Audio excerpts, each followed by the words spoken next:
Mesdames, mesdemoiselles, messieurs, bienvenue à cette capsule spéciale sur la passe des REER dans un contexte de CSST ou de SAC pour Société d'assurance automobile du Québec. Ça peut arriver à un peu n'importe qui de se retrouver prestataire de la CSST ou de la SAC à un moment donné dans sa vie. Et si on a des REER, restez à l'écoute. Vous allez encore montrer au monde à faire de la magouille, voilà, là, à 3 fois que je reprends confiance en vous. Vous en sortez toujours une. Je m'en vais appeler à votre ordre de CA tout de suite. Attendez une minute. Premièrement, c'est pas l'ordre des CA. Maintenant, c'est l'ordre des CPA. Comme comptable professionnel agréé, on a été 3 ordres comptables, on a fusionné.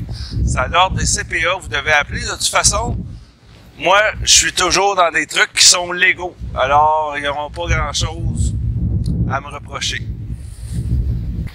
Il faut savoir que quand on est prestataire de la CSST ou de la SAC, ça rentre dans notre revenu total, mais il y a une déduction au niveau du revenu imposable. Donc, quand on calcule le revenu net, on a notre revenu de CSST, mais quand on déduit le montant intégral de la prestation de la SAC ou de la CSST pour passer au revenu imposable, on tombe à 0. Et ça ouvre une porte pour les REER. Seul bémol, au Québec, il y a un impôt déguisé où il y a un redressement des crédits et ça vient nous imposer un peu si on rajoute d'autres revenus. Les crédits de base, les crédits d'impôt non remboursables qu'on appelle diminuent et ça crée un peu d'impôt. Donc, qu'est-ce qu'on fait avec ça?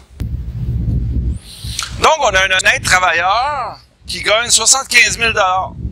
La CSST, je pense qu'ils assurent jusqu'à 76 000, 76 500 dans ces coins-là.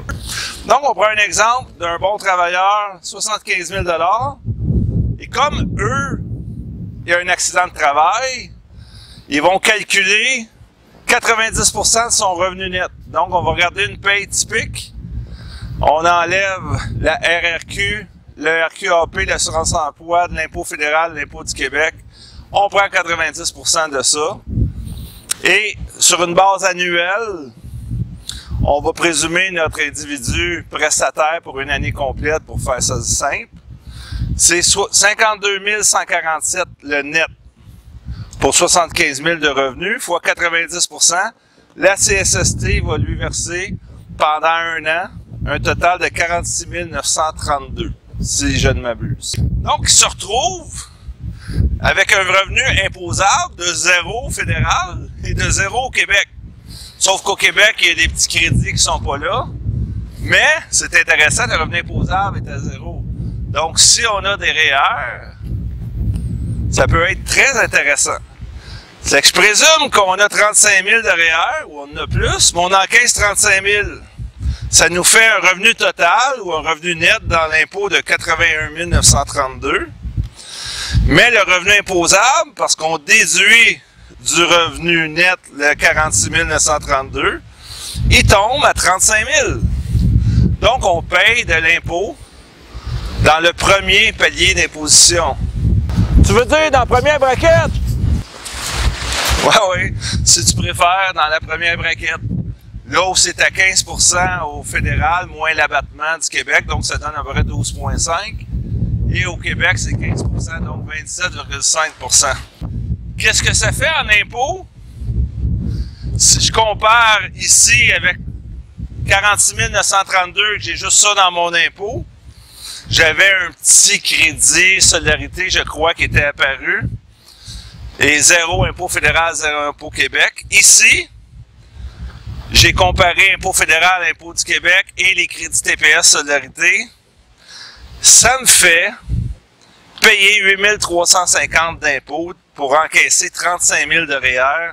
Donc, un taux d'impôt de 23 mesdames, messieurs, seulement pour encaisser 35 000 de REER. N'est-ce pas fantastique? Monsieur Pilon, vous savez que je suis l'ex-femme d'un médecin. Je comprends pas pourquoi vous voulez faire décaisser les REER. C'est important d'avoir des REER. Ouais, vous me devancez, attendez une minute. L'année d'après, il retourne travailler le 1er janvier. On va y faire reprendre derrière l'année d'après. Il va faire 75 000. On utilise un petit peu la marge de crédit parce que vu qu'on a encaissé, puis ça nous a coûté un petit peu d'impôt, un petit 8 000 quelques, on va peut-être jouer dans la marge de crédit ou dans nos économies. On prend 35 000 derrière, on tombe à un revenu imposable de 40 000 $. Ce qui nous fait sauver en impôt fédéral, Québec et en apparition de crédit TPS et crédit solidarité, 13 687. Ça nous a coûté 8 350 $. Donc, on a un gain net, après impôt de vrai argent, de 5 337 $ parce qu'on a allumé. Évidemment, ça dépend du contexte familial. Est-ce qu'on est en couple? Est-ce qu'on a des enfants? Ça peut avoir des impacts sur les allocations et tout ça. Mais le principe reste fondamentalement le même. En espérant que cette capsule sur la passe REER, CSST, SAC vous a plu, je vous invite à partager. Pour vos proches, parents, amis, quiconque dans votre entourage serait prestataire de la CSST, de la SAC ou encore de l'IVAC.